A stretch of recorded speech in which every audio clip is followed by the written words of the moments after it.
Ẹ káàbọ̀ sórí ètò yín ètò wa Kristẹni Ìgbàanì. Gbogbo ojú tó ń rí mi lónìí ni mo kí o pé a tún kó àmójúbà ara wa ní ìjẹ́jọ́ ojú tá a fi ríra náà ní Ọlọ́run ti fún wa lórí ọ̀fẹ́ láti ríra wa lẹ́ẹ̀kan sí. Ojú tẹ́ fi rí mi kò ní fọ́, etí tẹ́ fi ń gbọ́ mi kò ní di, orí yín ò ní dàrú, ilé yín ò ní dàrú, ọ̀nà yín ò ní dàrú, ọ̀fọ̀ òkùnkùn ní bá yín, àtọ̀fọ̀ òkèrè, àtọ̀fọ̀ àtòsí, ìkankan nínú ò ní bá yín o. The power of God will cover you all. The year is running to an end. Listen, this year you will end it well. You will end it in celebration. You will end it in testimony. You will end it in joy. Your family will not scatter. Everything you thought you have lost, everything you thought you have lost, before the end of this year, you will recover them all. That I know about God. He said, I will do a new thing. Now it shall bring forth. But gbogbo ọkàn tó ń gbọ́ mi lónìí a tún ti dé sórí ètò yín ètò wa náà nìyẹn Kristẹni Ìgbàanì. Orúkọ tèmi ni Evangelist John Kẹ́hìndé Oyèwọlé. Kí ni pàtàkì ètò yìí bẹ́ẹ̀ tí ń bá wa bọ̀ láti jẹ́jọ́? Lórí ètò yìí la ti ń sọ̀rọ̀ nípa the life of Christian as of old. In the ancient day, that is a life that those Christians live. That is something they discovered in them that make people call them Christian. In the book of Acts of Apostles, they call them Christian in Antioch for the first time. They said these people resemble Christ. Their behaviors and characters, their attitude reflect Christ in them. Àwọn Kristi kékèké ìyí náà fi pè wọ́n ní Kristiani. Kí ni nǹkan tí ó yẹ ká wá máa rí? Ǹjẹ́ gbogbo àwọn kan tí wọ́n rí nínú ayé wọn gbà yẹn tó sì rí wà nínú ayé àwa Kristiani òde òní? Wọ́n mọ̀ pé púpọ̀ nínú àwọn tó ń wà nílé ló ti, you have been frustrated, you are tired of all these things you've been seeing here about pastors, about Christians, you are discouraged. A lot of people have decided to stay indoor. They don't want to go to church anymore. I've seen people who does not even want to go to any African church. Any African church, mi ò fẹ́ lọ síbẹ̀. Ẹjọ́ wọn ti pọ̀jù, ọ̀rọ̀ wọn ti pọ̀jù. Ǹjẹ́ ìgbé ayé àwa Kristẹni àtijọ́, ìgbé ayé àwọn Kristẹni àtijọ́, ǹjẹ́ a sì ń rí nínú ìgbé ayé àwa Kristẹni òde òní? Nínú ìwà wa, nínú ìṣe wa, nínú ọ̀rọ̀ wa, nínú ìrìn wa. Ìgbé ayé wo là ń gbé lóde òní? Jésù béèrè béèrè kan.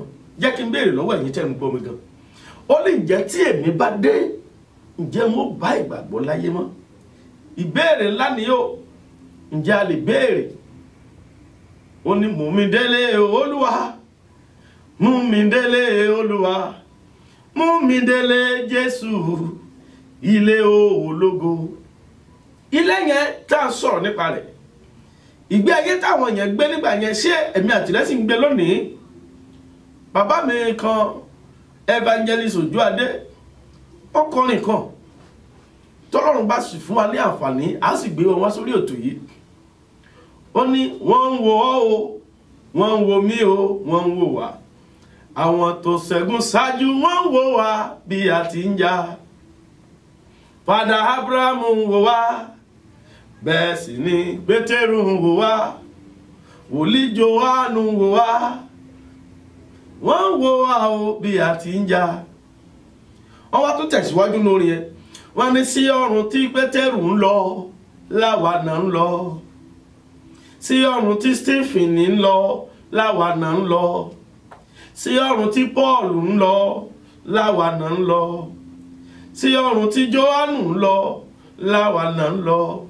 Ọ̀rẹ́ tó ń gbọ́ mi nílé, sí ọ̀run tí Maria ń lọ, láwa náà ń lọ. Sí ọ̀run tí Elijah ń lọ, láwa náà ń lọ. Ó gbọ́ mi nílé lónìí. Ìgbé ayé wo gan là ń gbé lóde òní? Kí ni ìwà àti ìṣe àwa Kristẹni? Ṣé ọ̀rọ̀ mi ní ẹ wò, ẹ má wò wà mí ni? Ọ̀rọ̀ mi ní ẹ wò, ẹ má wò ṣe mi ni? Èyí tó ń ṣe lójú ayé tí wọ́n rí nínú ojú ayé ni àbí èyí tó ń ṣe ní kọ̀rọ̀ yàrá rẹ̀? Má gbàgbé o, Bíbélì sọ wípé àtèyí tó ṣe ní kọ̀ǹkọ̀ gbogbo rẹ̀ la ó fi hàn ní gbangba. A ó fi náà yẹ̀ wò ní kọ̀ọ̀kan. Iṣẹ́ mi, iṣẹ́ rẹ̀, gbogbo iṣẹ́ tá a bá gbé ayé ṣe pátá náà ni a ó gbé yẹ̀wò. Mo fẹ́ ká ronú jinlẹ̀ dáadáa nínú ìwà àti ìṣe ìmúra àwa Kristẹni òde òní. Ǹjẹ́ ó sì bá ojú mu pẹ̀lú ìwà àti ìmúra àwọn Kristẹni ìgbàanì tá a jogún wá? Ohun tá a jogún sáà ti sọnù, sáà ti yí padà sí tiwa báyìí. Ìwà àti ìṣe Kristẹni àtijọ́, ìmúra wọn, ìwà wọn, ìsọ̀rọ̀ sí wọn. Kí ni tí Jésù sọ, ìgbé ayé wo ni wọ́n ń gbé nígbà yẹn tó fi pè wọ́n ní Kristẹni? Ó dá mi lójú. Kódà sísà mi tí tájọ wọra wa gan, bẹ́ẹ̀ ọ̀hún náà mọ̀ wípé ohun tí wọ́n rí nínú ìgbé ayé àwọn Kristẹni àtijọ́ tó fi ń pè wọ́n ní Kristẹni ló mú kí ìgbàgbọ́ kó múlẹ̀. Ṣé wọ́n sì rí nínú ayé wa lónìí? Ìbéèrè ńlá ni o. Ohun tán rí nínú ìwà wọn nígbà yẹn. Bíbélì sọ pé wọ́n wo ìwà wọn, ìwé àwọn àpọ́sù ni o.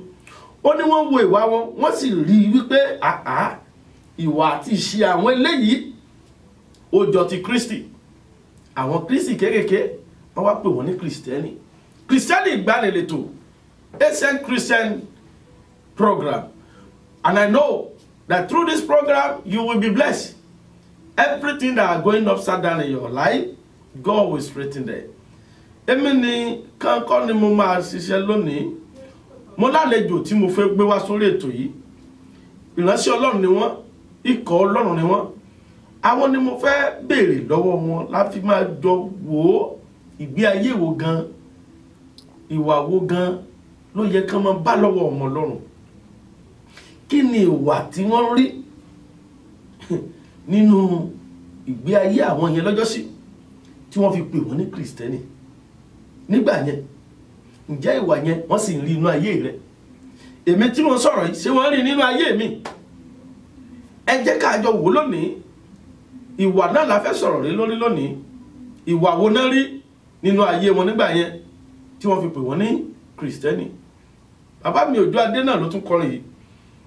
Ó ní ìwà lẹ́wà ọmọ ènìyàn, tọ́jú ìwà rẹ, tọ́jú ìwà rẹ, tọ́jú ìwà rẹ, ìwà lẹ́wà ọmọ ènìyàn. Kristẹni ìgbàanì lètò, Ancient Christian. Ẹ jẹ́ dókè lọ́hùn tí mo bá padà dé, a máa bá lọ. Discover the uniqueness in the entertainment industry. African Broadcasting Network, ABN, is now the pace setter in the industry. Do you want to advertise your product and services? Count on us. We will do it much more than your expectations. African Broadcasting Network, ABN, will deliver quick and prompt services. Our quality and clarity stands us out when it comes to delivering quality broadcasting. Our staffs are hardworking and versatile in the specific field of office. Our environment is so conducive and we are open to all. We also give advice on how to run your business profitably. African Broadcasting Network is situated at 9894 Isone Street, Suite 875, Houston, Texas 77036. Contact phone 281-652-8396 and 832-490-8203. Website www.abntvnetwork.com. ABN, celebrating Africans' rich cultural heritage. Ẹ káàbọ̀ padà sórí ètò yín, ètò wa Kristẹni ìgbàanì. Bí mo ti sọ lẹ́ẹ̀kan pé mo lálejò nínú ilé lónìí. Àlejò tí mo ní nínú ilé, ọwọ́ wọn ni mo ti máa béèrè ìbéèrè tá a sì máa gbé yẹ̀wò fún àǹfààní ẹ̀yin tẹ́ ń wò wá nínú ilé ká lè kọ́ ọgbọ́n kan tàbí kejì nínú ẹ̀. Lónìí, àlejò tí mo ní nínú ilé, àlejò tí gbogbo yín ti mọ̀ tẹ́lẹ̀ náà ni. Ẹ bá mi kí àwọn ará ilé bàbá wa. Mo kí gbogbo ẹ̀yin tí ó ń gbọ́ mi níbi tí ọwọ́jà afẹ́fẹ́ yìí dé pé kí àlàáfíà Ọlọ́run kó máa bá gbogbo yín gbé. Kúnlé ọmọ Aláàfin ọ̀run ni mò ń jẹ́, bẹ́ẹ̀ sì pè mí Pásítọ̀ Adédèjì, omi ẹ̀kọ́ ni. Ẹ tún ti dé pẹ̀lú Yorùbá yín ńláńlá yìí náà ní sá. Yóò dára fún mi, yóò dára fún yín, yóò dára fún gbogbo ojú tó ń wò mí lónìí. Àjọ ní ti gbogbo wa máa jẹ́ o. Bàbá wa lónìí a fẹ́ sọ̀rọ̀ nípa ìwà. Torí ó ní nǹkan kan tí wọ́n rí gẹ́gẹ́ bí ètò yìí, Kristẹni ìgbàanì.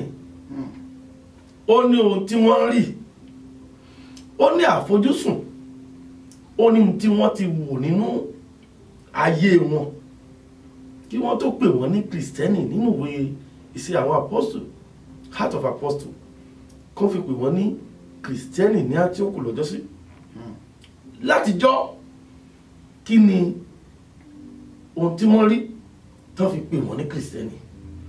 ìṣesí wọn àti ìwà wọn òní tí wọ́n rí pé ọba ti Kristi mu òní wọ́n ṣe pè wọ́n ní kìrìsìtẹ́nì. bá a bá wá ń sọ̀rọ̀ nípa ìwà pàápàá jùlọ ní Christendom tá a wà yìí, ìwà ẹ jẹ́ ká kúkú pè ní ẹni tó bá jẹ́ onígbàgbọ́ tòótọ́ tó jẹ́ ọmọ Ọlọ́run tòótọ́ tí kìí ṣe àṣàwọ̀ ó gbọ́dọ̀ ní ìwà ọmọlúwàbí nínú. Ó gbọ́dọ̀ ní ìwà ọmọlúwàbí. Ṣé ẹ rí ìwà ọmọlúwàbí tó jẹ́ gbólóhùn yìí ìran wa ló ti wá ní orílẹ̀-èdè Nàìjíríà látàpọ̀ lọ́mọ kóòtù òjíire. Tó bá pé ìwà ọmọlúwàbí òun ló dàbí alálèpé ní ìwà àtúnbí. Ìwà àtúnbí tó tún ni bí kéèyàn tún rẹ̀ bí àbí òye ìwà ọmọlúwàbí yẹn ni pé ìwà ọmọlúwàbí ọmọ tí Olúwa bí a tún wòye pé ọmọ núàbí torí gẹ́gẹ́ bí wọ́n ṣe wò pé Nóà jẹ́ èèyàn kan tó jẹ́ pé ó gbọ́ràn tó sì mọ Ọlọ́run àwa wò wípé ìwà ọmọ tí Nóà bí àbí ìwà ọmọ tí Olúwa bí ọmọlúwàbí ọmọ tí Olúwa bí ẹ tó ń hùwà rere tó ń yára ẹ̀ sọ́tọ̀ nígbà tí àwa náà sì kéré ọmọdé ni á bá a ṣe wà ọmọdé ni á ṣùgbọ́n nígbà tá a fi ayé wa fún Kristi ní nǹkan bí ọdún díẹ̀ sẹ́yìn lábẹ́ ìṣàkóso àwọn tí àwa wà àwọn onígbàgbọ́ ìgbàanì ni wọ́n àwọn kìrìsìtẹ́nì ìgbàanì ni wọ́n bàbá ní workers meeting lọ́wọ́ ìrọ̀lẹ́ Sunday bàbá wọ́n fààyè sílẹ̀ wọ́n kọ́ wa ní ìwà ọmọlúwàbí kì í ṣe pé mo ti gbàgbọ́ kọjá wípé ìṣe ni ọkàn máa wùwà bó ti wù ọ́ bàbá wa kọ́ wa ní ọjọ́ kan mo rí paasi bàbá mi pásítọ̀ Iye Adébóyè wọ́n pè wá jọ wọ́n ní ọ̀pọ̀lọpọ̀ wa ní ìwà wa gbọ́dọ̀ jẹ́ kó bá tọmọlúwàbí mu wọ́n wà ń ṣàlàyé fún wa wípé tí àgbàlagbà bá ń bọ̀ tí ọmọdé náà fẹ́ pàdé ẹ̀ kí ló yẹ kó ọmọdé ó ṣe. Ó yẹ kí ọmọdé yà fún àgbàlagbà. Ó yẹ kó yà fún àgbàlagbà kó jẹ́ kí àgbàlagbà kọjá tó dé òní àti bí ọba tiẹ̀ ti rí kó lọ́nà kí lágbẹ́rẹ́ kóra ikú lọ́nà jáde. Ó ní ìwà tó kúnde ní ìsìn wọn ní bá àgbàlagbà bá ń bọ̀ wọ́n wá ń bẹ̀rẹ̀ sí ní yànnàná ẹ̀ fún wa wọ́n yànnàná ẹ̀ fún wa ìdí ẹ̀ tó fi jẹ́ àgbàlagbà ò gbọ́dọ̀ máa tẹ̀ fún ọmọdé tó bá di wípé ó dìgbà tágbàlagbà ń tẹ̀ fún ọ ó tètè dọ̀bálẹ̀ kan nà fẹ́lẹ́fẹ́lẹ́ kan tètè nà fẹ́lẹ́fẹ́lẹ́ wọ́n tún wá ṣàlàyé fún wọn pa ìdí tá a jẹ́ wípé àwọn ọba tá a fi ń dọ̀bálẹ̀ fún wọn gbogbo àwọn ìwà ọmọlúwàbí ló yẹ kó wà nínú ìjọ pàápàá lónìí kì í ṣe wípé akọ́ni lọ́rọ̀ Ọlọ́run ni bá a ṣe kọ́ni lọ́rọ̀ Ọlọ́run gbogbo tó wà ní ọ̀rọ̀ Ọlọ́run náà ìwà ọmọlúwàbí ni ẹlòmíì ò ṣe bá gbélé onígbàgbọ́ ló sì pé rẹ̀ bí ó ṣe di inú rẹ̀ èmi ìbáyàn sọ̀rọ̀ bó kí gan agbára ní ìdá ẹ lóhùn agbára káká ni ó fi dá ọ lóhùn. Ọlọ́run kó ràn wá lọ́wọ́. ìwà yẹn wá póríṣiríṣiríṣiríṣi inú ẹ̀ la rí ìwà ìgbéraga ṣe rí ìgbéraga tá à ń wí a sì mọ̀ wípé kò dìgbà téèyàn sọ̀rọ̀ ká tó mọ̀ kó gbéraga ń gbà mí àgàgà bẹ́ẹ̀ lómi bá wá sọ̀rọ̀ gbà mù ṣe é mọ̀ wípé ìdúró èèyàn lásán ó fi hàn ìgbéraga ká ṣe fi àpẹẹrẹ ibi tí inú stúdíò tá a wà yìí kí ọ̀kan wọlé kí wọ́n á kọ́ bàpò kí n wò rán báyìí. Táwọn bá tàn mí dín fihàn pé onígbéraga lẹ́ni ìwà. Ara àwọn ìwà ìrẹ̀lẹ̀ yìí òun náà ni wọ́n kọ́ wa mẹ́ṣe fọ̀rọ̀ Ọlọ́run bọ́ wa nìyẹn ara ń kọ́ wa wọ́n bá ti dọwọ́ ọ̀rọ̀ lẹ́yìn wọ́n kọ́ wa bá ṣe hùwà ọmọlúwàbí bá ṣe ń bá àgbàlagbà sọ̀rọ̀ o lè kí àgbàlagbà kan náwó sí àgbàlagbà ló gbọ́dọ̀ náwó sí ọ gbogbo àwọn nǹkan wọ̀nyí ó sọnù nínú ọ̀pọ̀lọpọ̀ ìgbé ayé onígbàgbọ́ lónìí bí a ṣe ń gbogbo àwọn nǹkan wọ̀nyí náà ni Kristi fi ń kọ́ àwọn ọmọ ẹ̀yìn ẹ̀ bí wọ́n ṣe ń jẹun èèyàn kan gbọ́dọ̀ máa jẹun hàn Ọlọ́run máa gbọ́ máa dùn hàn oúnjẹ àbí òye ìwà lẹwà ọmọ ènìyàn. ẹ ṣé bàbá wa ó dá mi lójú pé gbogbo ará létí ń gbọ́ wa náà ni wọ́n ń tẹ́tí sí ohun tá a sọ lónìí pé irú àwọn ìwà wo ló yẹ ká máa bá lọ́wọ́ àwọn ọmọ Ọlọ́run ìwà wo ni wọ́n rí ní inú ayé wọn lọ́jọ́ sí ti ní Áńtíókù lọ́jọ́ yẹn lọ́hùn tó fi pè wọ́n ní Kristẹni gẹ́gẹ́ bí orin kan tí bàbá wa Òjúadé kọ ó ní tọ́jú ìwà rẹ tọ́jú ìwà rẹ tọ́jú ìwà rẹ ìwà lẹ́wà ọmọ ènìyàn gẹ́gẹ́ bí ọ̀rọ̀ tẹ́ sọ àwa gẹ́gẹ́ bí ọmọ Ọlọ́run òde òní ẹ ń sọ lẹ́ẹ̀kan ẹ ń sọ nípa bàbá wa ní Olúwa pásítọ̀ Iye Adébóyè pé wọ́n sọ fún wa nípa ìwà kò sí tí mùsùlùmí gan bá rí bàbá mo rántí nígbà tí mo wà kékeré tí bàbá bá ti ń wàásù lórí tẹlifíṣàn báyìí àti mùsùlùmí o àti kìrìsìtẹ́nì o gbogbo wọn ti mọ iye aago tí bàbá máa ń wàásù lọ́jọ́ Sunday dáàdì wa tí ò tiẹ̀ kì í fẹ́ wo prógrámù míì ju àwọn eré orítàgé tó bá ti di aago 5 wá ní ẹ̀yọ́ mọ̀ yín ṣé pásọ̀ yẹn ti bẹ̀rẹ̀ kò fẹ́ gbọ́ ti pásọ̀ mi wọ́n wá máa ń pe bàbá kan mùsùlùmí ní lókè ilé wa wọ́n ní mọ́sálásí nítòsí ilé wọn èmi àti àwọn ọmọ wọn àjọ jẹ́ age-mate ìrọ̀ ni wọ́n were classmate in the school ọjọ́ kan wájọ ń bọ̀ àṣeré lọ à ń bọ̀ ní ìyẹn bá ní aago 5 ẹ jẹ́ ká sì ṣeré lọ dáàdì wa máa wo program pastor yẹn mo ní ìbámu ní dáàdì yẹn tó ń wo pastor wo náà wò ó ní sọ ti gbàgbé pé lè ní Sunday ni dáàdì mo lè má wo program yẹn wọ́n ní gbàtí mo rántí máa ní pastor Adébóyè kí ló fà á tí irú àwọn èèyàn fi ń tẹ́tí sí wọn ìwà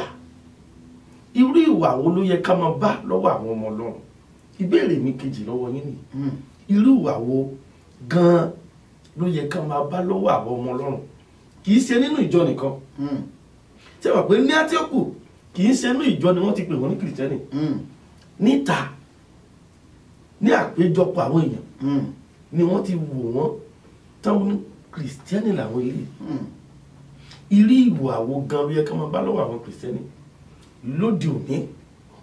ẹ ṣe púpọ̀ ṣẹ́rẹ́ ń tà pé kìrìsìtẹ́nì wọn ò gbọ́dọ̀ bá pàdé níbi tó ti ń lu jìbìtì wọn ò gbọ́dọ̀ bá pàdé níbi tó ti lóko olè wọn ò gbọ́dọ̀ bá pàdé ńbẹ̀ wọn ò gbọ́dọ̀ bá pàdé níbi club house pé nígbàgbọ́ ni wọn á tu ẹmu sílẹ̀ àtẹ̀tú síbẹ̀ wọn ò gbọ́dọ̀ bá pàdé ńbẹ̀ wọn ò gbọ́dọ̀ bá ohun tó bá yẹni lọ́yẹni bẹ́ẹ̀ bá tiẹ̀ wá ti rí onígbàgbọ́ tòótọ́ ìrínisí nìsọni lọ́jọ́ ìwọṣọ wa gbogbo ẹ̀ ní ọkọ wa bọ́kùnrin yóò ṣe wọṣọ bóbìnrin yóò ṣe wọṣọ tí wọ́n fi mọ̀ wípé ọmọlúwàbí leléyìí ọmọlúwàbí leléyìí ilé làsì tí kẹsàn-án ròde ńgbà tẹ́ bá rí ọmọ tó wọṣọ tó faralẹ̀ àbí eléyìí tí wọ́n máa ń ṣe tẹ́pẹ́ ẹ̀ máa rí apá kan tìbí tó ti yé yín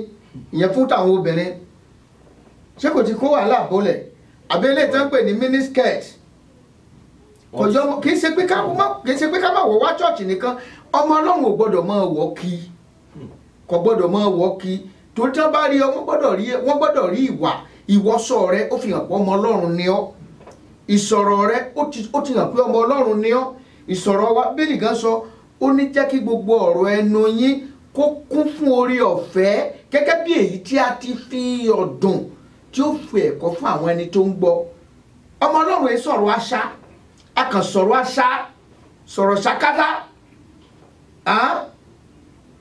gbogbo ìṣesí wa o ìwọṣọ wa o ìwàsí wa o ìyẹn fi gbọ́dọ̀ mọ̀ wípé ọmọ Ọlọ́run ni wá jẹ́jẹ́ lọmọ Ọlọ́run ṣe ọmọ Ọlọ́run ẹ̀pọ̀lọpọ̀ lọ́wọ́ láti dé ìlú tá a wà ní ìsìn Nàìjíríà ni ọmọ Ọlọ́run ti ń wà ọmọ ọlọ́run tí wọ́n ti pín sí àwọn nàìjíríà náà ti darapọ̀ mọ́ ara bí wọ́n ti ń ṣe níyìn. Ẹ bá bẹ́lòmí bá wọ chọ́ọ̀chì ń gbà mí báyìí yìí tún mọ́ béèrè lọ́wọ́ ara mi ṣé chọ́ọ̀chì mo wà ìsá ṣé chọ́ọ̀chì mo wà ìsá ẹlòmí ọ̀rọ̀ agbékin náà kọ́rùn tó ń tó báyìí ni ó fara lẹ̀ ẹlòmí ó sì wọ̀ mí gan báyìí gbogbo ẹ̀yìn ni ọ̀ràn kankan ni ó lẹ̀ mọ́lá tipẹ́tipẹ́ ilé kò rọ́gbọ̀ fọmọlúwàbí nínú ilé olúwa wọ́n bá sọ wípé àkọ̀ndẹ́mù bó ṣe yẹ kí ọmọlúwàbí ó múra nìyẹn ìrínisí onísọnilọ́jọ̀ bá a bá ṣe rí èèyàn ẹni tó bá múra bí ọkùnrin ó múra wọ ṣẹ́ẹ̀tì ọjà gbogbo bọ́tìnì ọwá ta ń kókó báyìí àbọ̀ ọdún máa sọ òfin fa tí ò yí wọ́n ti mọ irú ẹ̀dá tó jẹ́ ìwọ́gán ti ń sọ irú ẹ̀dá tó jẹ́ ọwá tún sọ̀rọ̀ jáde ọ̀rọ̀ ẹnu ẹ gan wọ́n ní from the abundance of heart mouth speaketh. Ọ̀rọ̀ tí ó jáde lẹ́nu ẹ ọmọ onígbàgbọ́ tọmọ náà bá máa sọ̀rọ̀ bí ẹ̀ẹ̀mejì ẹ̀ẹ̀mẹ́ta ẹ mọ̀ pọ̀mọ́ ọlọ́run ni torí ọ̀rọ̀ tó máa jáde láti ẹnu ẹ̀ á jáde láti inú oore ọ̀fẹ́ wá ọ̀rọ̀ ọlọ́run ó wá ẹ rí wípé ọ̀rọ̀ tí ó bá ti ìlànà ọlọ́run mu ni bọ́mọ ọlọ́run ó bá ṣeré gan tó ń ṣàwàdà ó bá ti ìfẹ́ ọlọ́run mu kì í ṣe kọ̀ọ̀kan ní ọmọ ọlọ́run ìkàn sọ̀rọ̀ ṣùà kì í ṣe kákà sọ̀rọ̀ ṣùà gbogbo àwọn ìwà àṣà ọ̀rọ̀ àṣà àwọn ọ̀rọ̀ tí ò yẹ ká gbọ́ látẹnu ọmọ ọlọ́run bẹ̀rẹ̀ sí ní sọ jáde àbẹ̀fà o ẹ̀yin náà mọ owó yẹn ẹ̀yin náà wo gbólóhùn yẹn níbo lẹ́ ti rò pé ti lè rí gbólóhùn tẹ́ gbọ́ yẹn tẹ́ ẹ̀ bá ní sọ ẹ wo ìgbàlá mi ò débẹ̀ yẹn rárá o gbẹ̀dà mi ò débẹ̀ yẹn rárá o máa gbígbẹ́ láti gbẹ kan ni ẹ ti mọ irú ẹ̀dá tó jẹ́ nǹkan dígbọ́n ni. ẹ ṣé bàbá wa gbogbo ojú tó ń wò mí nílé ìwà wo ló yẹ kí wọn bá lọ́wọ́ àwọn ọmọ ọlọ́run irú ìwà wo là ń hù lóde òní ìbéèrè kan ní mi Jésù béèrè lọ́wọ́ èmi àti gbogbo ẹ̀yin tẹ́ ń wò mí yìí o tí èmi bá dé ǹjẹ́ èmi yóò bá ìgbàgbọ́ láyé ìgbàgbọ́ wá láti inú ìwà o mo wá rí dájú pé láti inú ìwà gan-an ti rí ìgbàgbọ́ torí wọ́n wò wọ́n gẹ́gẹ́ bí arábìnrin yẹn nínú ìwé ìṣe àwọn ọba ó ní nígbà tí mo wò ó fín wọ́n wò wọ́n wo àríṣà wọn ó dá mi lójú pé wọ́n ti ń wo ìwọlé àti ìjáde wọn wọ́n ti ń wo ìwà wọn wọ́n ti ń wo ọ̀rọ̀ wọn irú àwọn ìwà wo ló yẹ ká máa bá lọ́wọ́ àwọn ọmọ ọlọ́run bíbélì sọ pé bínú ṣùgbọ́n má ṣe ṣẹ̀ kò sọ pé àwọn ní ṣubú ṣùgbọ́n wọn la máa dìde ìbéèrè mi bàbá wa ní Olúwa ǹjẹ́ ìwà rere gẹ́gẹ́ bí tó fi dá àwọn kìrìsìtẹ́nì mọ̀ sínú ìjọ nìkan ló mọ ni torí mo mọ̀ wípé púpọ̀ nínú àwọn èèyàn wa mi ò bá wọn wí àwọn tó ń jókòó sílẹ̀ mi ò bí wọn bá wí sà torí púpọ̀ nínú wọn ohun tán ti rí ìwà tí wọ́n rí lọ́wọ́ àwọn èèyàn wọ́n ní wọ́n ti lè rojọ́ jù wọ́n ní they cannot even keep secret. Many people have been frustrated by so many things in the church today, especially in this country. Ní orílẹ̀-èdè wa yìí ohun tí wọ́n bá gbọ́ ní church lẹ́nìí àbí láyé alágbájá ṣe ó ti dé Nàìjíríà lọ́la ẹni tó lọ́rọ̀ kan ò tí ì sọ kọjá ibi tó ti ń sọ wọ́n á ti mọ̀ pé láti Nàìjíríà mọ́mí lágbájá wọ́n ní pé yẹn wọ́n gbà ta ló ti sáré sọ ní Nàìjíríà ìwà báwo ló ṣe ṣe kókó sísà sí inú ilé nìkan àbí inú church nìkan ni ó yẹ ká ti mọ wùwà dáadáa ní àbí àti inú ilé àbí àti ìta torí ìwà yìí ti ń ba nǹkan jẹ́. Bíbélì sọ fún wa ó ní ó sì yẹ kó o ní ẹ̀rí rere lọ́dọ̀ àwọn tí ń bẹ lóde kó mọ́ bàa bọ́ sínú ìdẹkùn èṣù ìyẹn ni wípé kì í ṣe pé nínú ìjọ nìkan ńlá tí ń gbégbé ayé wà mímọ́ nínú ilé ẹ nínú kọ̀rọ̀ yàrá ẹ torí ìgbàkígbà Kristi lè dé kò síbi tí kò lè káyàn mọ́ kò síbi tí pé Jésù lè káyàn mọ́ kò síbi tí ò lè káyàn mọ́ ṣùgbọ́n kí ni ó bá mọ́ ọ lọ́wọ́ ìwà wo oní Kristi ó bá mọ́ ọ lọ́wọ́ gbogbo nǹkan wọ̀nyí la gbọ́dọ̀ máa yẹra wa wò nínú ẹ̀ lójoojúmọ́ nígbà tá a wà ń bi iṣẹ́ wa ṣé ẹ rí láyé ìjọ́un bí kìrìsìtẹ́nì bá wà ń bi iṣẹ́ wọ́n bá wà ń bi iṣẹ́ olójú tí wọ́n fi lọ torí àti wo SU náà wọ́n tẹ̀ fún wọn ní popular name SU ní SU á ní mọ̀mọ́ fi lọ́kọ̀ mọ̀ nígbà wọ́n bá ti rí àwọn obìnrin wọn ti mọ̀ ẹ mọ̀ fi lọ́kọ̀ nígbà wọ́n wà ń bì kan lọ́jọ́ kan ní radio station kan Nàìjíríà àwọn àṣọ ìpè wọ́n wá sọ pé wọ́n wá sọ pé àbádẹ́ nìkan yẹn kó sọ wọ́pù dúró kó ṣe kíní fún àsìn ó jà yẹn ni pé kíní sìn fi lọ wò náà àwọn díẹ̀díẹ̀ lára wọn ti ń gbà ní ìsìn wọ́n ti ń gbà ní ìsìn wọ́n ti ń gbà ẹ̀yẹ kan náà ní yíyá kan ní ẹni ẹ̀mú tiẹ̀ ń wàásù fún ni ọ̀rẹ́ mi àjọ pàdé ń bi iṣẹ́ kan náà lájọ ń wàásù fún ló wá sọ pé girlfriend ń wo ẹ̀sù rẹ̀ ni o ẹ̀sù bíbó òótọ́ eré ní àwàdà ni ó mà rí bẹ́ẹ̀ oníkóhun tó mọ̀ pé ẹ̀sùn ní ọlọ́pẹ́ olóhùn wá bi léèrè wípé ọ̀bádẹ́ ti sọ fóun pé ẹ̀sùn ní ẹ tẹ́lẹ̀tẹ́lẹ̀ o pé òun ò dẹ̀ ní máa bá ṣe gbogbo olóhùn wà ṣòṣà ni. ó wà ṣòṣà débi. ó wà ṣòṣà oríṣiríṣi tó kó bá ìrere lé nínú oríṣiríṣi tó kó bá afẹ́ ṣe bí ayé tí ń ṣe afẹ́ wà bí ayé tí ń ṣe òkàlẹ̀ àwa náà fẹ́. you want to blend with them. àwa náà fẹ́ dàbí wọn ẹ fẹ́ ṣe bí wọn ntọ́fà ṣé wàá rẹ̀ ẹ sọ̀rọ̀ kan débì kan lẹ́ẹ̀kan àwọn tó jókòó sílé dápẹ́tẹ̀rì hàn wà kan ṣọ́ọ̀ṣì wọ́n ṣe kí wọ́n ò níbi lọ ni o ẹ gbà mo ṣe sọ fún yín èmi máa ń sòótọ́ ọ̀rọ̀ fún yẹn pẹ́yẹ́hún ni ẹni tó bá lọ́rùn lọ torí pé ńjọ́ ọ̀dájọ́ ẹni tó ń ti torí ẹ̀pọ̀ lọ chọ́ọ̀chì yẹn kò lè sí ń bẹ̀ kò lè sí ń bẹ̀ bá ń ṣe bí ọ̀nà bí òun náà ìwọ náà sì níwà tiẹ̀ wọ́n tó jókòó sílé oníwà tiẹ̀ àbí òye yín ibi tó ti ń ṣiṣẹ́ sáà tó burú ju àwọn tó lòun pápádé chọ́ọ̀chì ṣé kò sí bẹ̀ ṣé kò sọ̀rọ̀ ẹ̀ lẹ́yìn rí níbi iṣẹ́ ṣé ọ̀rọ̀ tó àṣírí tó sọ tó wá lò mí níbi iṣẹ́ ṣáà mi kò ṣe bínú kò ń bẹ̀ kò ṣe bínú kò ń bẹ̀ bí èèyàn bá ti lọ́rùn lọ yìí máa di tí sí gbogbo ara àwa náà nìyẹn o yìí máa di tí sí gbogbo oríṣiríṣi wọn ní wọn wí pé wọn sọ bẹ́ẹ̀ wọn lóun ní wọn nìkan ni ọmọ lọ́rùn èyí sínú gbogbo orígbèrègbè yẹn ẹni tó lọ́rùn lọ tòótọ́ ọwá Kristi lọ sí chọ́ọ̀chì ni ó sì lọ gbàdúrà ẹni kò sẹ́ni tí ó léèyàn chọ́ọ̀chì bàbá wa jẹ́ kéèyàn kan wá lé ọ chọ́ọ̀chì ìwà tiẹ̀ náà dà àbí òye yìí bó ṣe rí ni ẹgbẹ́ ẹ̀kọ́ra wọn ní ìwà. ìwà náà la sì wà lórí ẹ̀ ìwà ọ̀rọ̀ yìí mo rò ó gbọ́ olùgbọ́ mi nílé wọn kì í nígbà míì wọn bí èèyàn mọ́ ìwà o èèyàn máa tún ìwà ṣe tá a bá wo àwọn tí wọ́n pè ní ọmọlẹ́yìn Kristi yìí bàbá wa ǹjẹ́ ṣé bẹ́ẹ̀ ni wọ́n ti wà látilẹ̀ ni àwọn náà ti jẹ́ oníwà jàgàn rí Paul apostol bí gbogbo wa ti ṣe mọ̀ oníjàgídíjàgan ni ó fẹ́ lọ mú àwọn ọmọ Ọlọ́run àwọn ọmọlẹ́yìn Kristi wá sínú ìgbèkùn láti lè máa pani ó túmọ̀ sí wípé kò sí àbí bàbá wa ìbéèrè yìí mo fẹ́ béèrè lọ́wọ́ yín ṣé ó ní ojú àwọn tí wọ́n lè wùwà bí Ọlọ́run ni àbí ó ti ní àwọn kan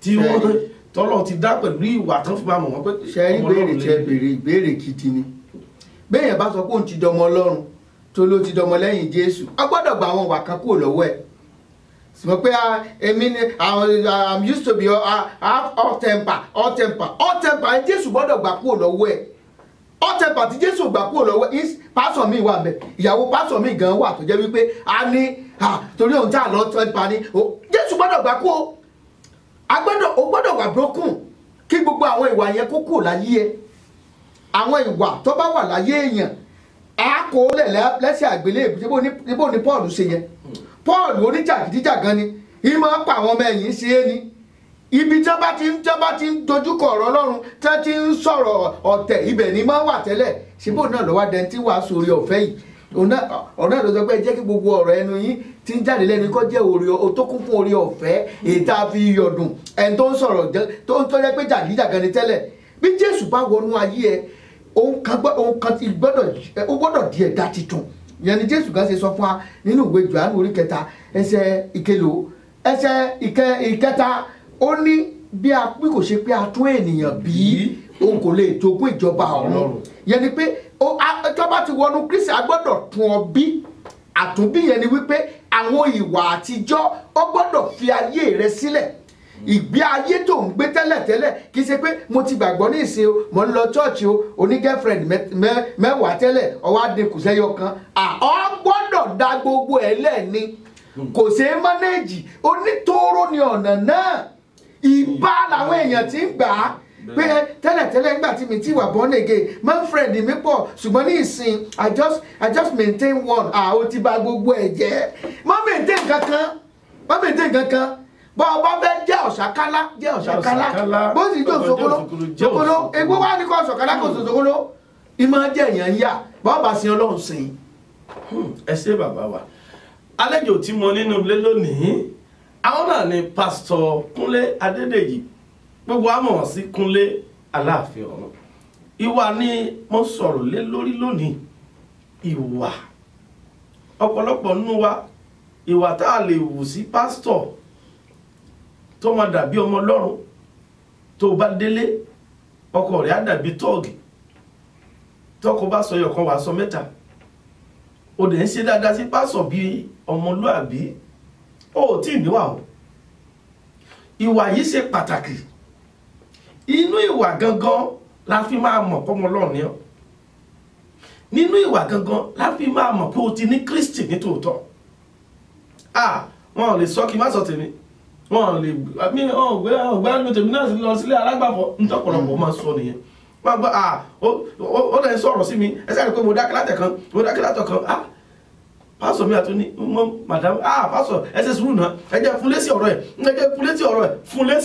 rẹ̀ ó rí ọmọ Ọlọ́run ní tòótọ́ irú ìwà wo lè yẹ ká máa bá lọ́wọ́ ọmọ Ọlọ́run ìwà ò jẹ́ kí ó sí ìfẹ́ mọ́ láàrin ìjọ Ọlọ́run ìwà ò jẹ́ kí pásọ̀ àti pásọ̀ lè finú tán ara wọn ìwà ò jẹ́ tó tí pásọ̀ mi bá fẹ́ gbé àlejò ìrìnàṣẹ́ Ọlọ́run mi wà sórí pẹpẹ báyìí ẹ̀rọ á máa bá lè.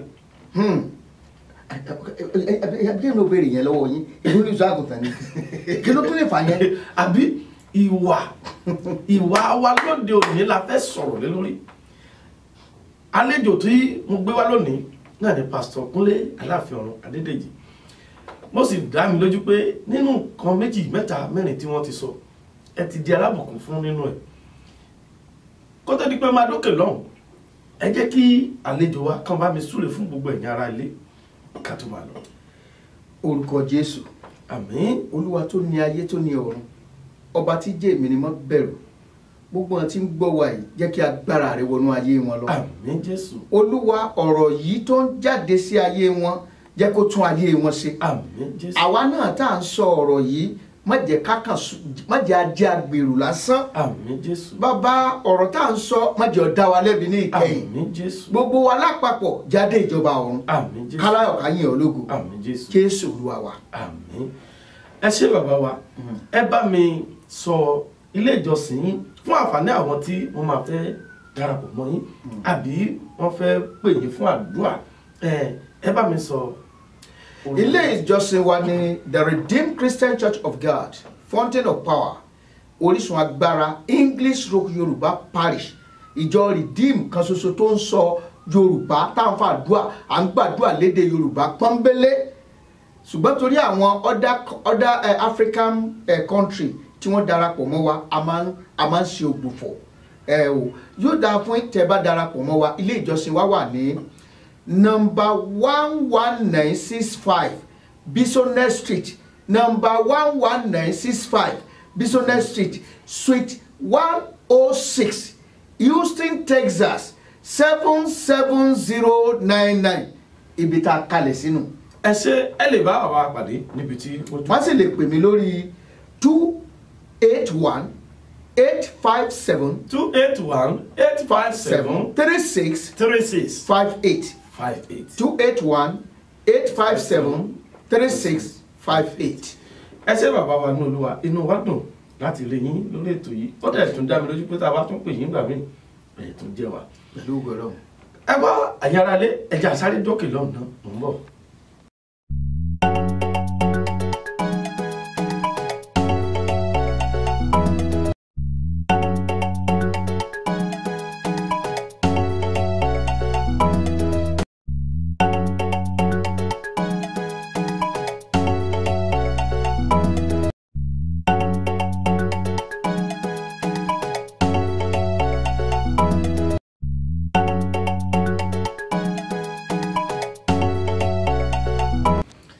káàbọ̀ padà sórí ètò yín ètò wa Kristẹni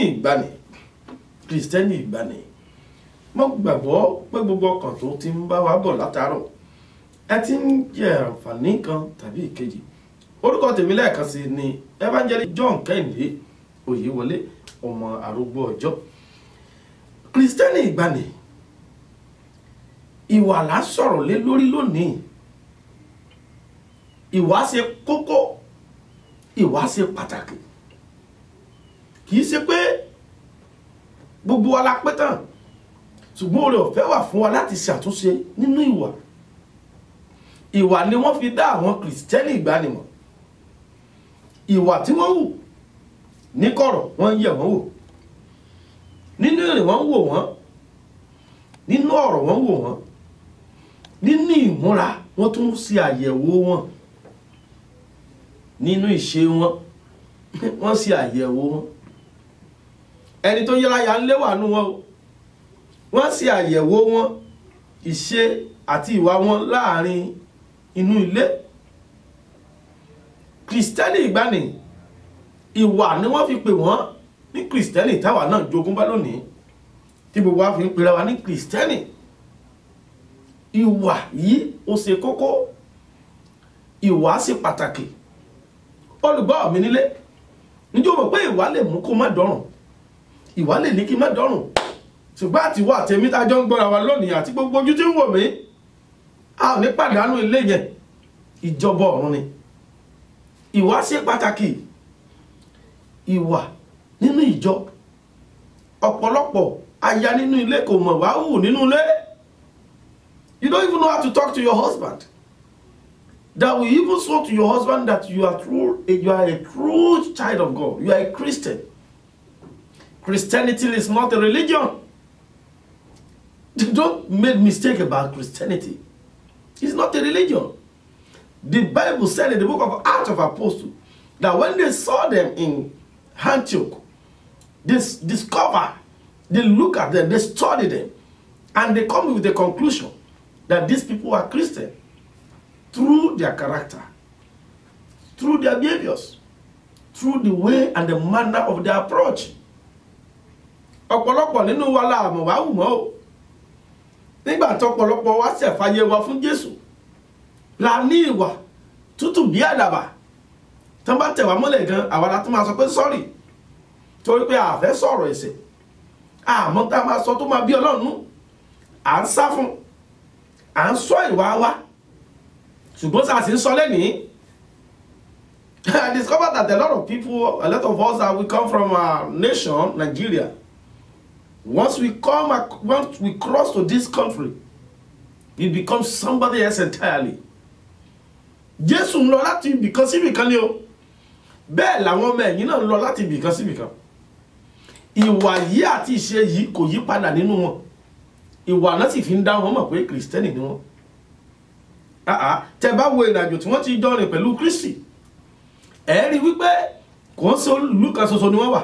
Bá ti lọ sí Jerusalem, wọ́n lọ sí Judea, wọ́n lọ káàkiri Nazareti. Síbẹ̀síbẹ̀ àìmọye ọ̀nà ni wọ́n lọ káàkiri. Ìwà yìí ni wọ́n sì fi ń rí wọn gẹ́gẹ́ bí ọmọlẹ́yìn wọn. They were unable to discover, to identify Christ among them when Christ was alive. He's still alive till today. And he's watching you, he's watching me.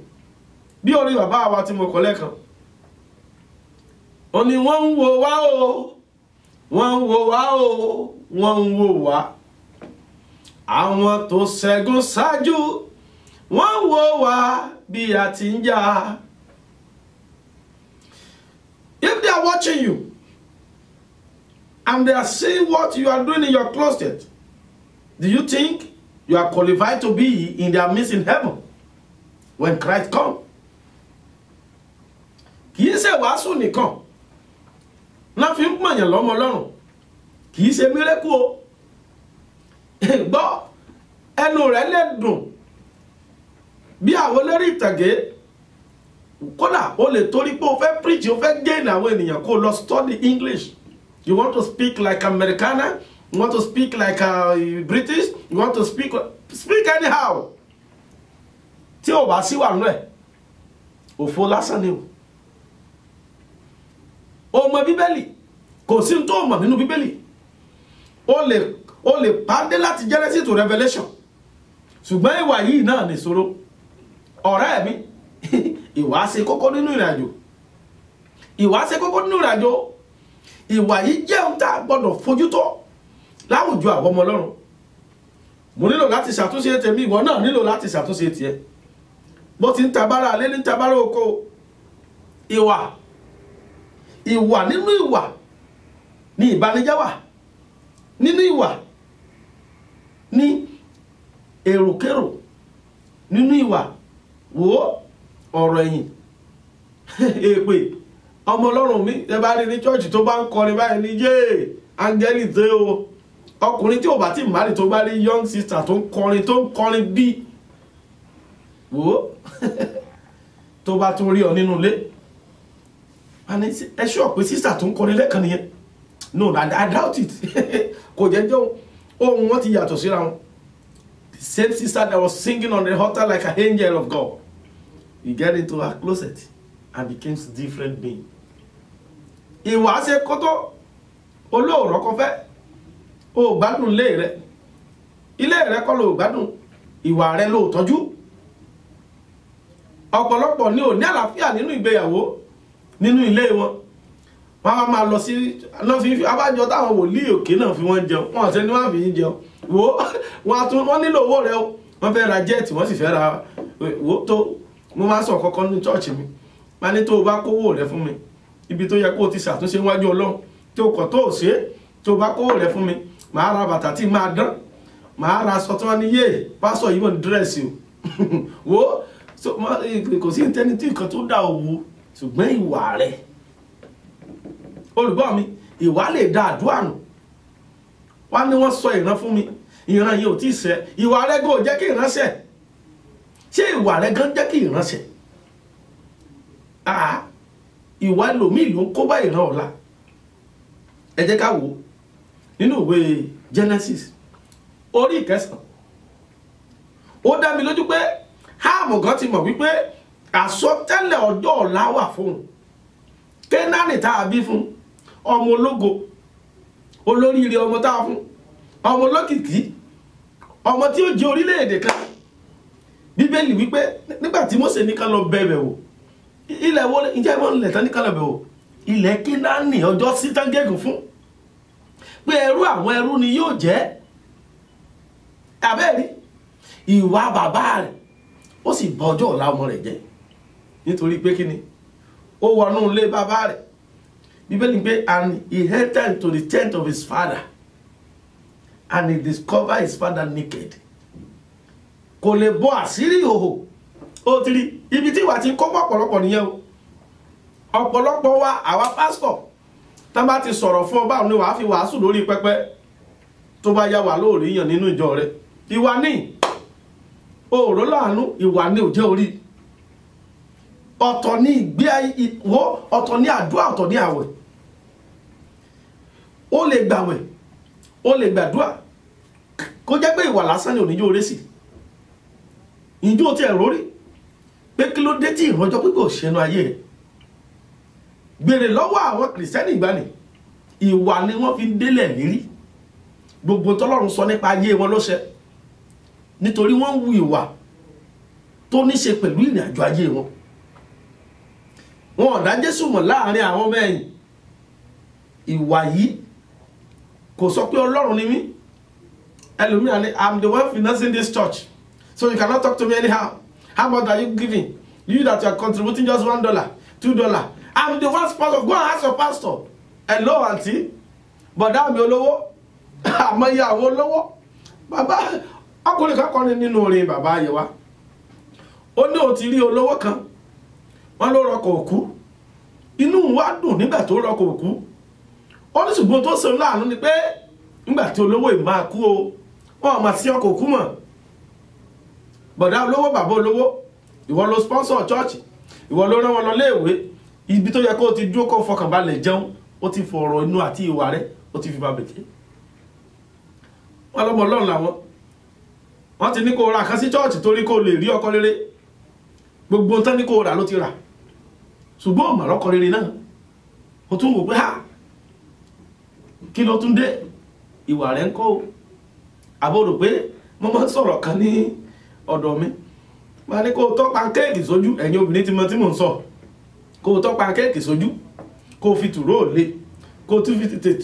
fi tètè sí báyìí wò ó kò ní orúkọ rere ìwà gangan ni o tọ́jú ìwà rẹ̀ ìwà wo làwù láwùjọ lónìí aláwùjọ wa ń bàjẹ́ àwa kìrìsìtẹ́nì àbínú àwọn mùsùlùmí àwọn náà sọ tí wọ́n gbọ́ ìwà gangan ní ìṣòro tá a ní orílẹ̀-èdè ń bàjẹ́ ìlú ń dàrú ìjọgán òrójúmọ́ torí pé ìwà wa ti yí padà Jésù wípé tí èmi bá dé tí èmi ó bá ìgbàgbọ́ láyé olùgbọ́ mi tó ń gbọ́ mi nílé lónìí ǹjẹ́ òun náà ń wo ìwà rẹ̀ ó dá kí ló ń fa ìjà láàrin ọkọ àtìyàwó ìwà ayé ò fẹ́ tẹríba fún ọkọ àjọ sanwó lẹ́nì àjọ you're paying bill and paying bill ó fẹ́ tẹríba mọ́ ẹ ti gbé ọ̀rọ̀ Ọlọ́run ti sẹ́gbẹ́ kan tí ẹ gbà pé ọkọ rẹ ò tiẹ̀ wà níṣẹ́ rárá o ìwọ nìkan ló wá ń dá ṣeṣẹ́ kí ni ìwà ọmọ Ọlọ́run tọ́ sí ọ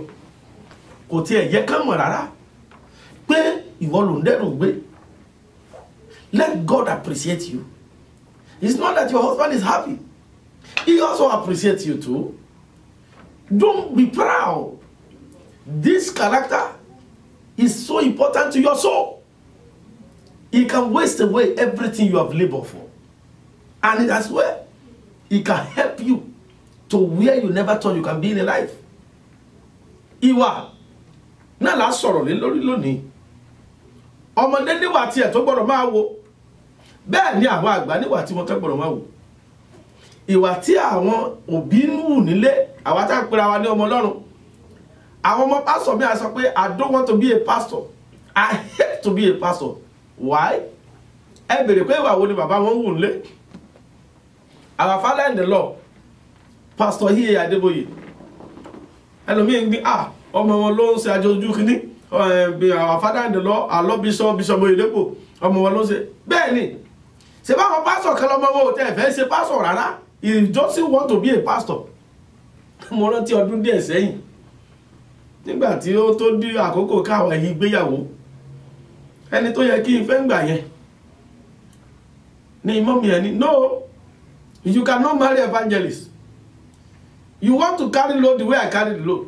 Èmi nìkan mo dẹ́rù gbogbo lé ìgbé o mo yà tí mo jẹ láti tọ́ òwò àtàwọn àbúrò rẹ lọ léèwé ìwọ náà tún fẹ́ lọ fẹ́ pásítọ̀ o nílé ràn mí lọ́wọ́ àtúmọ̀ dẹ́rù ti inú ilé tiẹ̀ náà gbé kì í ṣẹ̀bi ẹ̀ náà ìwà ló sọnù.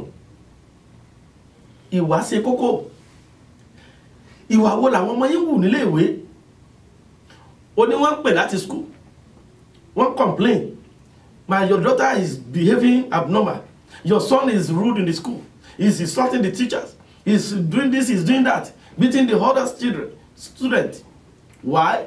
Irú ìwà wo lẹ́jọ́ wù nínú ilé kí ló fi ń kọ́mọ rẹ nínú ilé kí lọ́mọ rẹ ń rí ntọ́mọdé bá ń rí ò ló ń gbé sínú orí o tó ń gbé sínú orí lò náà fi ń hùwà jáde.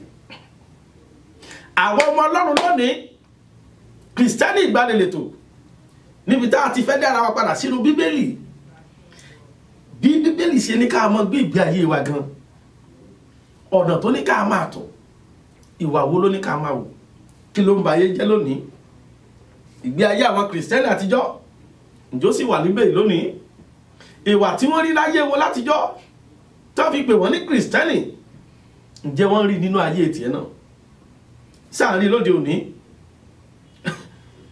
tí àwa ọmọlẹ́yìn Kristi tó dé òní tá bá wà lójú títì tá là ń lọ sí church tí àwọn àǹtí wa náà ẹ ti mọ àwọn tí mò ń sọ nípa rẹ̀ yẹn àǹtí ọlọ́jà táwọn náà wà lọ́nà ni àwọn náà fẹ́ lọ pàtẹ àwọn náà lójú ọ̀nà táwa jọ rìn lójú ọ̀nà ẹjọ́ bó ló ṣe fẹ́ dá yàtọ̀ mọ́ lóde òní báyìí àtẹ̀tí tó fẹ́ lọ pàtẹ àtẹ̀tí tó gan táwọn náà ń lọ sí chọ́ọ̀chì tó fẹ́ lọ sí ìjọsìn aṣọ kan náà lẹ́jọ́ wọ̀ àbí bẹ́ẹ̀ kọ́ ìwà ṣàpèjúwe pé àtẹ tó ń fẹ́ lọ pa lójú títì ìwọ fẹ́ lọ o tún modernize tiẹ̀ ni o fẹ́ lọ pàtẹ tiẹ̀ ní chọ́ọ̀chì àbí bẹ́ẹ̀ kọ́ ìwà wo ló ń wù gbọ́ nínú bíbélì látijọ́ ìwà àti ìṣe wọn ló mú kí ọ̀pọ̀lọpọ̀ àwọn tí Ọlọ́run jèrè ọkàn wọn lè jèrè ọkàn wọn. Ṣé ìwà rẹ jèrè ọkàn báyìí? Ìwà tẹ́mi wù, ìwà tó ń wù so ń jèrè ọkàn. Can they talk about you and say no, that man is a man of God? Oh, no. Auntie yẹn, I respect her so much. But that yẹn, no, I respect her so much. I respect him so much. Listen to me. What would they say after you? Mo wàásù kan ní ilé ìjọsìn wa lọ́hùn. Mo ní the end of me. Òpin mi. Ìwà náà ni. Ìwà ni ò jẹ́ ká lómi ìró òpin ẹ̀ mọ́. Pé tóun bá kú kí ló fẹ́ sọ lẹ́yìn òun. Tó o bá ti ń rò ó, á jẹ́ kó o máa wò ìgbé ayé wo ló yẹ kó o máa gbé. Ìwà wo ló yẹ kó o máa wù. Ìṣe wo gan ló yẹ kó o máa ṣe. Mo sọ nínú ìwàásù yẹn pé òpin mi tí mo bá kú tán ó ṣeéṣe kàn gbé mi sí ilé ìjọsìn. Mo láwọn kan tó wà báyìí wọ́n ní ẹlẹ́nu ń gbọ̀rọ̀. Àwọn míì àwa wọ́n ní pásítọ̀ yìí kò dẹ̀ yẹ kó tí ì lọ bẹ́ẹ̀ o. Àwọn míì àwa wá ní ó já tún dìde wá sọ tiẹ̀ padà. Ṣebí ó sọ èmi náà sọ. Ẹlòmíì àdé ni ó yá tó wá fi mí wàásù. Ṣebí èmi ló máa fi ń wàásù. Tí èmi àtìrẹ́ bá ń wo ìwà wa, àwọn ibi tó yẹ ká ti ṣàtúnṣe. Kì í ṣe pé mi náà ṣubú rí. Mo ṣubú. Ṣùgbọ́n mo kẹ́kọ̀ọ́ nínú ìṣubú mi. Kò sí ẹni tí Ọlọ́run dá tí ò fún ní oore ọ̀fẹ́ níwọ̀n ìgbà tí ẹ̀mí rẹ̀ sì wà. Ó jókòó sílé, oníwà tá ń wù ní òyìn, kò bẹ́ẹ̀ dára mu. O fẹ́ lọ sí church àwọn Áfíríkà, tó o bá lọ sí Nàìjíríà jọ o. If you go back to your country, you will bring maybe you anyway wo bí àwa gbé church yẹn sínú plane náà wà gbé lọ Nàìjíríà àbí wà gbé lọ sórílẹ̀-èdè rẹ̀ wọ́n jà tara wa mọ́. Ìwà rẹ̀ ní kò wù. Kí ló dé tí nǹkan bá ń ṣẹlẹ̀ sí mi? Ìwà wo ni mo ti wù sẹ́yìn? Ọ̀pọ̀lọpọ̀ tó wá ń bá nǹkan pàdé lónìí, ìwà wo làwọn ti wù sẹ́yìn? Paul gbogbo alamọ tó gbẹ̀yìn ẹ̀, ìwà tó ti wù sẹ́yìn kó tó fayé rẹ̀ fún Jésù. Ǹjẹ́ mọ̀ pé ó ń rí èsì ẹ̀ nínú ìrìn àjò rẹ̀ nínú ìgbàgbọ́? Ọ̀pọ̀lọpọ̀ nínú wa ìwà tá a ti wù sẹ́yìn ó burú jáì. Àwa ń cover ara wa. You are protecting yourself. Ọmọ Ọlọ́run, ọmọlẹ́yìn Kristi. Orí Bíbélì tó fi báàkì ara rẹ̀ àbí? Ṣé Bíbélì náà ló sọ pé bẹ́ẹ̀ náà ni ó jọ bàbá rẹ̀ ni. Bíbélì sọ ní ìwé Jòhánù. Ó ní bàbá wọn, the father of lies. Wọ́n náà jọ bàbá rẹ̀ ni tó bá ti hin. You will always see a Bible, a quote to back your behaviors and character when you know inside of you that you are doing the wrong thing. Kristẹni ìgbàanì lórí ètò yìí láti máa gbé àwọn ìránṣẹ́ Ọlọ́run wá, tá sì máa síra wa létí, tá sì máa síra wa lóye. Ibo mo fẹ́ parí ìrìn àjò mi sí? Ìwà wo ló yẹ kí n wù? Ṣé bí mo ṣe bẹ̀rẹ̀ ìrìn àjò mi nìyí?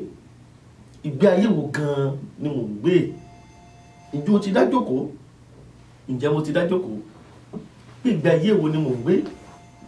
Ìgbé ayé wo ló yẹ kí n gbé? Ìgbé ayé wo ni ó yẹ mí? Ìgbé ayé wo inú Ọlọ́run fi dùn sí mi? Olùgbọ́ mi lónìí, ìwà ṣe kókó, ìwà ṣe pàtàkì. Tọ́jú ìwà rẹ. Sọ ìwà wò. Wò ó, má bá wọn péjọpọ̀. Bíbélì sọ nínú ìwé Psalm 1. ó ní alábùkún fún ẹni náà tí jókòó níjókòó àwọn ẹlẹ́gàn. Olùgbọ́ mi nínú ilé, mo mọ̀ pé ẹ̀ ń gbọ́ mi dáadáa. Ẹ má jẹ́ bínú sí bínú, ẹ má jẹ́ bí yín nù, ká lè jọ déjọba ọ̀run ni. Ó ní iron sharpen iron. Ẹ jẹ́ ká jọ, ibi tó bá kù díẹ̀ fún mi, èmi náà ṣe tèmi. Ibi tó bá kù sí díẹ̀ fún, kí wọ́n náà ṣe tiẹ̀. Púpọ̀ náà wá tá wà lórílẹ̀-èdè yìí, ìwà wa ó burú jáì. Mo ti rí lórílẹ̀-èdè yìí náà ni, tí wọ́n nítorí pé lágbájá ń bá lágbájá rìn, mi ò fẹ́ bá a ṣe mọ́. Ó dẹ̀ ń pẹ́ra rẹ ní ọmọ Ọlọ́run o, ìránṣẹ́ Ọlọ́run náà sì ní àbí, ọmọ lẹ́yìn Kristi ní àbí. Ohun tí Bíbélì sì fi kọ́ wa nìyẹn. Lágbájá ti ṣẹ̀ mí, mi ò fẹ́ bá a sọ̀rọ̀ mọ́ láyéláyé. Mi ò bá jà, ṣùgbọ́n mi ò fẹ́ bá a sọ̀rọ̀ mọ́ láyéláyé. Ìṣèjọba ọ̀run ló sì ń lọ. Ọ̀run àpáàdì ń dúró, kò ní jẹ́ ìpín rẹ lórúkọ Jésù. Lágbájá ṣẹ̀ mí, ó parọ́ mọ́ mi. Ìwọ náà ti parọ́ sẹ́yìn rí. Ọlọ́run ló fàánú gbà ọ́. Oore ọ̀fẹ́ wà fún láti ṣàtúnṣe. Torí pé lágbájá parọ́ mọ́ mi, ó wá bẹ̀rẹ̀ sí ní bàjà, ó ṣépè fún, olóòní dá sí mọ́ láéláé. Ìwà rẹ lè yí lágbájá yẹn padà. Àǹtí yẹn mi ò fẹ́ bá ṣe. She's a fornicator. She lies too much. She has different kind of behaviors, character, a lot of things. Bẹ́ẹ̀ ni, ìwọ tó rí mistake èèyàn. Ogbon tí Bíbélì sọ nínú ìwé Matthew ní orí 7, kà á lọ sísàlẹ̀, kí a má ti dẹ́nikẹ́ni lẹ́jọ́. Kò wá tọ́tán bẹ́ẹ̀ o. Ó ní kó tó yọ ìpín kó lójú ẹnìkan, kọjọ́ tójú ara rẹ̀ wò. Ẹ jẹ́ jọ gbé ọ̀rọ̀ yìí wò, Kristẹni ìgbanilétò. Ìwà wo àti ṣe èwo ló yẹ kí n máa wò? Irú ìwà wo ló yẹ mí gẹ́gẹ́ bí ọmọ Ọlọ́run? Èmi gẹ́gẹ́ bí ọkọ nínú ilé, ìwà wo ló yẹ ká máa bá lọ́wọ́ mi? Irú ìwà wo ló yẹ mí? Ìwọ gẹ́gẹ́ bí ìyàwó, ìwà wo ló yẹ ọ́? Irú ìwà wo ló yẹ kó máa wò?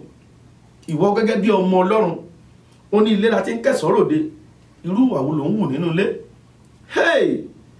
Pastor, ọmọ Ọlọ́run tó ń pín ìdílé níyà.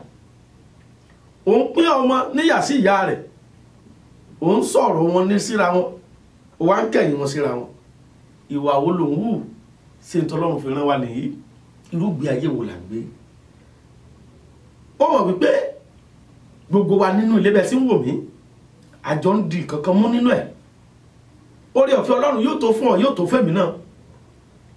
Ohun tó ṣe pàtàkì fún ọ tó o gbọ́dọ̀ rí mú, tí àwọn ti gbà ní rí mú, ó ní ìgbàlà. Ìwà sì kún. Wá ìgbàlà kó sì wá ìwà.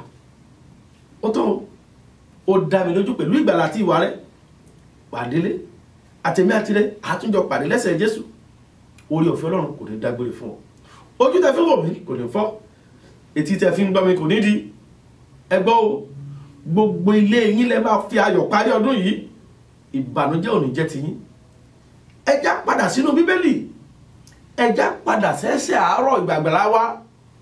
Ẹ já ayé máa sáré kiri mọ́. Ìwà ó ṣe pàtàkì sí ọ̀rọ̀ Ọlọ́run. Tí a bá sọ ìran, tó o bá ní pé o gbàgbọ́, tí ìwà rẹ bá takò, ìwà àti ìran gbọdọ̀ ṣiṣẹ́ papọ̀, Ọlọ́run yóò ràn ọ́ lọ́wọ́. Orúkọ tèmi, àbúrò yín, ọ̀rẹ́ yín, Evangelist Kẹ́hìndé John Oyèwọlé, ọmọ arúgbó ọjọ́.